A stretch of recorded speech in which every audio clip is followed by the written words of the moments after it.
कपड़े। अरे क्या बात है कमला, आजकल तो तेरे रंग और रूप दोनों ही बदल गए।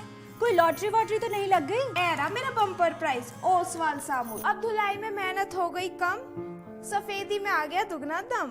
मेम साहब आपकी नहीं हम सबकी पसंद ओसवाल साबुन। नमस्कार, आप देख रहे हैं भारत टाइम्स न्यूज और मैं हूं आपके साथ छवि। पाली जिले के सबसे बड़े उपखंड मारवाड़ जंक्शन उपखंड मुख्यालय पर अभी हाल ही में हिंदी माध्यम से अंग्रेजी माध्यम में क्रमोन्नत हुआ महात्मा गांधी अंग्रेजी माध्यम विद्यालय खारची एक बड़े हादसे की ओर इशारा कर रहा है। अति प्राचीन बिल्डिंग ये विद्यालय भवन पूर्णतः जर्जर और जीर्ण शीर्ण हालत में है और 16 कमरों में से 13 कमरे अति जीर्ण शीर्ण अवस्था में हैं और छतों से पानी टपक रहा है। जगह जगह से पटिया टूटी हुई है, बड़े हादसे का कारण बन सकता है। ग्रामीण बीते 5 महीनों से प्रशासन को बार बार ज्ञापन दे चुके हैं, धरना प्रदर्शन कर चुके हैं, परंतु कुछ नहीं हो पाया। ग्रामीणों के विरोध के चलते स्थानीय विधायक खुशवीर सिंह मौके पर पहुंचे और उपखंड अधिकारी और शिक्षा विभाग से आला अधिकारियों के द्वारा इस विद्यालय का निरीक्षण किया गया तो पाया गया कि ये विद्यालय यकीनन हकीकत में बैठने के लायक नहीं है। फिर भी यहाँ बोर्ड की कक्षाएं वर्तमान में संचालित हैं, साथ ही विद्यालय स्टाफ भी समय पर ड्यूटी दे रहा है। गंभीर हादसे को निमंत्रण देता ये विद्यालय बहुत प्राचीन बताया जा रहा है। कमरे इतने छोटे हैं कि मात्र 8 से 10 बच्चे भी इस कमरे में नहीं बैठ सकते।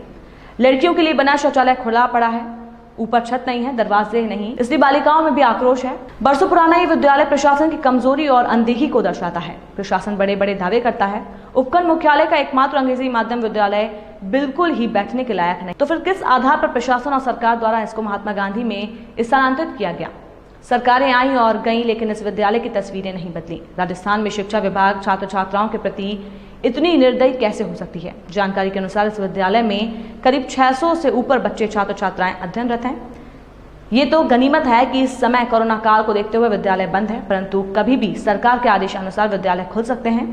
साथ ही बोर्ड पूरक परीक्षाओं के केंद्र भी यही विद्यालय है, जहां इस समय बोर्ड की परीक्षाएं संचालित हो रही हैं। हादसा होने का भय बना हुआ है, वहीं प्रशासन हाथ पर हाथ धरे बैठा है।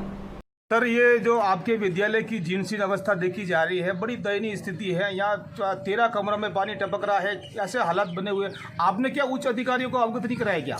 नहीं सर, जब से मैं आया हूँ लगातार इस विद्यालय के लिए प्रयत्न जारी हैं और 16 कमरे हैं, 16 में से 13 में से पानी टपकता है। उच्च अधिकारी आए हैं, एडीपीसी सर भी आए हैं, एमएलए साहब से हमने कांटेक्ट किया और एमएलए साहब भी इस स्कूल में पधार के गए हैं। इसके अलावा पीडब्ल्यूडी इंजीनियर मैडम आई है, उन्होंने ये सभी कमरों को देखा है और सारे जो अधिकारी और हमने जो राजनीतिक अधिकारी हैं उनको भी अवगत कराया है। एसडीएम मैडम से मिला हूँ, सीबीओ साहब भी आए हैं और ये सब ने इस स्कूल को देखा है। अभी आप देखिए कि यहाँ पे कीचड़ वगैरह है और ये सारी स्थितियाँ हैं। शौचालय की स्थिति जो बच्चियों के लिए छत विहीन है वो इनसिक्योर फील करती है और कमरे बहुत छोटे छोटे हैं, जिसके अंदर जो निर्धारित कक्षा में छात्र संख्या है उसमें बैठने के लिए नहीं है, लेकिन फिर भी हम जैसी व्यवस्था कभी भी बड़े हादसे का कारण ये विद्यालय बन सकता है। महात्मा गांधी अंग्रेजी माध्यम बनने के लायक तो विद्यालय है ही नहीं। ऐसा है, कुछ जगह क्रैक्स हैं। हमने पीडब्ल्यूडी इंजीनियर मैडम जो तनुजा जी आई हैं उनको बताया, उन्होंने पिक्स लिए हैं और वो जो लेके और पिक्स लेके गई है और हमने उनको लिख के दिया है कि ये विद्यालय जो पुराना जो भवन है इसको मतलब ध्वस्त कर दिया जाए और नए भवन जो है कि एमएलए साहब ने भी कहा है और एमएलए साहब ने भी इस स्थिति से वाकिफ हुए हैं और एमएलए साहब ने स्वयं ने कहा है कि ये जो भवन है इस भवन में कक्षाएं चल भी नहीं सकती, आप तो नए भवन के लिए करो। और मैं फ़ोन करता हूँ पीडब्ल्यूडी मैडम को और वगैरह को, वो जो है कि नया प्रपोजल बना के भेजते हैं। स्वयं एमएलए साहब देख के गए। Thank you. खारची महात्मा गांधी अंग्रेजी माध्यम विद्यालय है, वो भवन अति जीर्ण बताया जा रहा है और बरसात की ऋतु में तो और भी ये के हालात और भी बदतर होते जा रहे हैं। सर, आपने अभी हाल ही में निरीक्षण भी किया उनका, क्या कमियां देखी सर? इसमें पूर्ण रूप से कमियां ही कमियां है। किसी तरह बच्चों के वहाँ बैठने के योग्य वो भवन नहीं है और किसी दिन बड़ा हादसा हो सकता है। मैं और हमारे पूर्व सरपंच लक्ष्मीनारायण जी तौर साहब हम दोनों गए थे वहाँ पे और देख के आए। एसडीएम मैडम और वीडियो साहब सभी साथ में थे और उसकी रिपोर्ट मैंने तैयार करवाई है पीडब्ल्यूडी विभाग से कि क्या ये भवन बच्चों के बैठने योग्य है। सबसे पहले तो वो जर्जर अवस्था में किसी वक्त गिर सकते हैं। दूसरी बात, वो कमरे इतने छोटे हैं कि उसमें 6 या 8 से ज़्यादा बच्चे नहीं बैठ सकते हैं।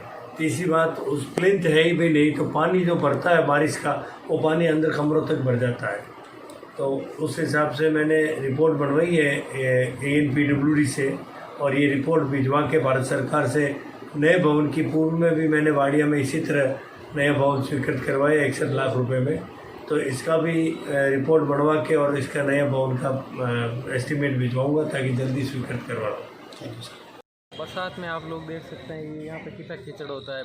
अब ओपन की परीक्षाएं चल रही है तो बच्चे आते हैं तो उनके पैर गीले होते हैं। यहाँ पे मिट्टी डलवाई है आज इतने दिनों के प्रयास के बाद में, और प्रशासन और शिक्षा विभाग को अवगत करा दिया गया है और इस कीचड़ से जल्दी राहत दिलाने। कमरे भी है जो अपने आपके विद्यालय में 13 कमरों में छतों से पानी टपक रहा है और भवन पूर्ण जीर्ण अवस्था में कभी भी बड़े हादसे को निमंत्रण दे रहा है। जी सही बात है। और लड़कियों के लिए जो शौचालय बना हुआ है वो भी बहुत जर्जर अवस्था में, वो भी जर्जर अवस्था में। स्कूल आप पूरी देख ही सकते हैं कि पूरी जर्जर अवस्था में है।